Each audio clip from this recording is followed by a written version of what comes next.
ageing and the needs have been developed. So it's a great honour to have you here with your portfolio that you've got time to make for us this evening.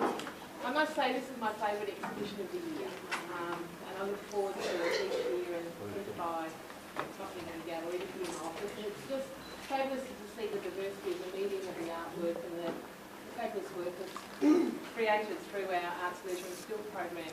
Before I hand over to the Minister, I'd like to just acknowledge our team in the Arts, Skills and Leisure program who've worked really hard during the year to put this exhibition together, in particular Kate Wells. Kate, would you like to just have a little stand up, coordinator of Open Art, and then in particular Ben Drysdale for curating and hanging the show.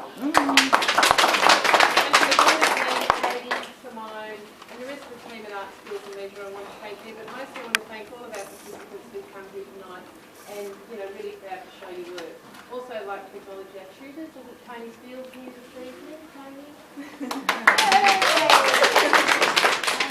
You know, for working, it's just fabulous. I'm not sure if Kim's here this evening, but yeah, just a big thank you. He's in India. Hey? He's in India? Tim's in India, wow. is he? Yes.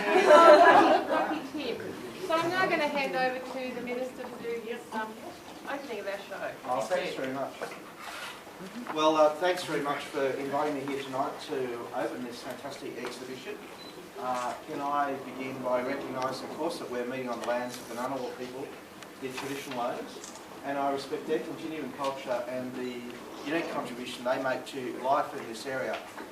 And just recently, whilst we make that recognition, recently one of our dear colleagues from the Assembly passed away, who'd been working very hard on the relationship between the ACT community, ACT government and the Ngunnawal people, and he wanted to ensure at some point in the not too distant future that we insert some Ngunnawal words into our welcome.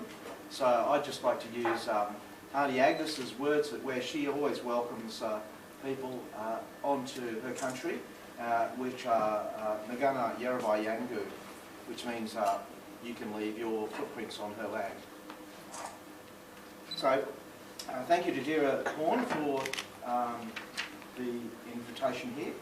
I'm pleased to be here for the 6th annual Mindscapes Festival, and always a pleasure to see just how creative Canberra can be.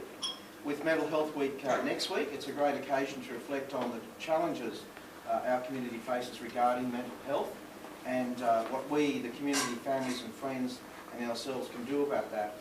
And it is about joining community and family together, and I've been a little bit involved in this previously, so there's a few colleagues here tonight, Robin Davidson, Simone Pinkertman, and of course Ben Drysdale, who worked with us in the very first mental health awareness program. It was a play that we had called Imperfectly Sane, that we ran very first at the Tuggeranong Arts Centre, and then afterwards here in Belconnen, and I think that's happened a 3rd time, hasn't it? Where's Robin? Yep. Yep, that was Out of Our Minds. Out of Our Minds, that's right. And I was telling friends tonight about, it was my very first time in an acting position. Of course, we act every day as politicians. Parliament is theatre for ugly people, so it wasn't new to me, but that part was new. And Robin tasked me with playing the role of, in the very first part of the show as Jesus. He said, on the very first critique, well, you know, you weren't quite there. The second one, a little bit better. And on the 3rd night, we sold out every night. It was fantastic. And the 3rd night he said, wow, he said, Mick, you were Jesus. I'm sure everybody knows mental health is not just an issue for the individual or community, it's government. It's something we really need to address together. 1 in 5 Canberrans will experience mental health issues at one or more times during their life, and age, of course, has no barrier. We know that the ACT government is currently working with the mental health consumers and service providers on a whole of government, whole of community mental health promotion and suicide prevention strategy as well. And that will drive action on mental health over the next decade.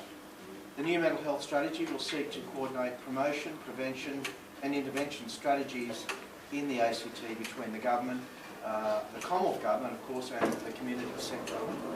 The collaborative approach to mental health in the ACT emphasises the importance of the community sector in providing services and supports as well drivers for the community awareness by hosting events like the Mindscapes Festival.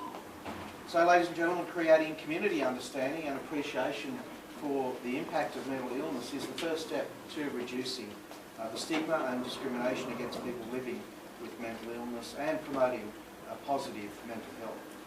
And in that context, the Mindscapes Festival was created in 2009 as a program of creative activities and was for the first of its kind in Australia. The festival responded to a gap identified when it came to celebrating the artistic creativity that can come from the dark places in mental illness, as well as the bright, unique and imaginative art that emerges from the recovery. And you'll note if you've popped in already and had a look, you can actually see that on the walls. For the lay member of the community, Mindscapes challenges our understanding of mental health through the medium of art and seeks to celebrate recovery and the unique artistic projects that can emerge from a lived experience through mental illness. Too often, the stigma of mental illness increases a person's isolation and disconnection from the community. The Mindscapes Festival is about finding ways to approach mental health issues in a non-threatening environment. And over the last several years, it's achieved a remarkable acceptance and understanding of poor mental health in the ACT community. Some of the stories of personal growth that Mindscapes has supported are outstanding. For example, it's supported people with the lived experience in mental health to stand up and be comedians and, as I mentioned earlier on, actors. These skills have allowed people to express their creativity through film, music, poetry and much more without judgment or any need to explain anything about their creative projects relating to mental health. Tonight I'm privileged enough to launch this first event of the festival and the art and photography exhibition. The artists featured tonight in this exhibition come from all walks of life in the ACT and include people with a lived experience of ill mental health. Their carers, of course, as well, the students and, of course, the general community. There are 4 more events taking place as part of the festival, and the poetry night is an actual right directly after this exhibition. Rachel from the Mental Health Community Coalition is going to tell you a little bit more about that later. So I encourage everyone to attend these events and challenge themselves to explore mental health through the arts. But for now, it's my great pleasure to officially announce the Mindscapes Festival open for 2020.